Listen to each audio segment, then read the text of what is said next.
After my baby was born premature, I messaged the group, "We're in the NICU, please pray." My aunt replied with vacation photos from Hawaii. Nobody visited. A month later, still in the hospital cafeteria, I opened my phone to 84 missed calls. And my brother's message, "Answer, this is bad." I did, and I remember the exact moment the NICU nurse told me I could touch my daughter for the first time. It had been 5 days since she was born. 5 days of alarms, tubes, and watching her tiny chest rise and fall behind a layer of glass. 2lb4 Oz, skin so translucent I could see her veins. I wasn't prepared for that. No one ever is. You think you'll give birth and hold your baby right away, cry, take pictures, text the family? Instead, I sat in silence next to machines I didn't understand, trying to keep my breathing quiet so I wouldn't disturb anything. And I was alone, not metaphorically, physically alone. No one had shown up, not a single person.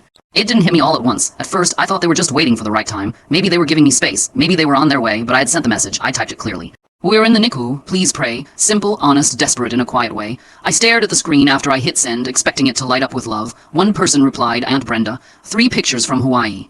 Her feet in the sand, a pina colada in her hand, and a shot of the sunset captioned, "Best view ever." That was it. No words about the baby, no questions, no concern, just vacation photos and hashtags. I didn't say anything. I wanted to scream. I wanted to throw the phone, but I couldn't. My daughter was fighting to breathe, and I had to stay calm. I was her anchor. She didn't need a meltdown. She needed me steady. The worst part was knowing this wasn't just a one-time lapse. No one else in the family followed up. Not my brother, who I once drove 5 hours to bail out of a breakup in a lease. Not my cousin Liz, who cried on my couch for weeks when she lost her job and then let me pay her rent more than once. Not Brenda's daughter, who I literally hosted in my guest room for a semester while she found herself. Days passed, then weeks. I stayed at the hospital almost full-time. My husband was in Oregon trying to wrap up a work contract that couldn't be broken without financial penalties. He felt helpless. I told him not to worry, that I was okay, but I wasn't.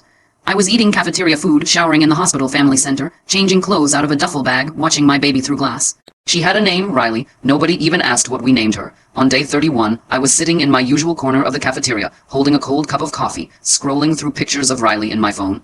The nurses had helped me take a few. She looked stronger, a little bigger, still hooked up to wires, but I could see her spirit now. Something had shifted, there was hope. That's when I saw it. My phone lit up. 84 missed calls. I froze. I didn't even hear it vibrate before. Didn't feel it ringing. Just a silent notification screen glowing up at me like it knew something I didn't. Most of the calls were from my brother.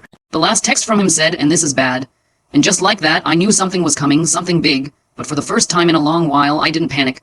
I didn't cry. I just set the coffee down, took one deep breath, and called him back. Because if it was finally time for a family emergency, they were about to find out what being alone really felt like. The phone barely rang before my brother picked up. His voice was loud, rushed, shaky, like he'd been running. I heard traffic, someone talking in the background, a car door slamming. "Best gifts for your loved ones."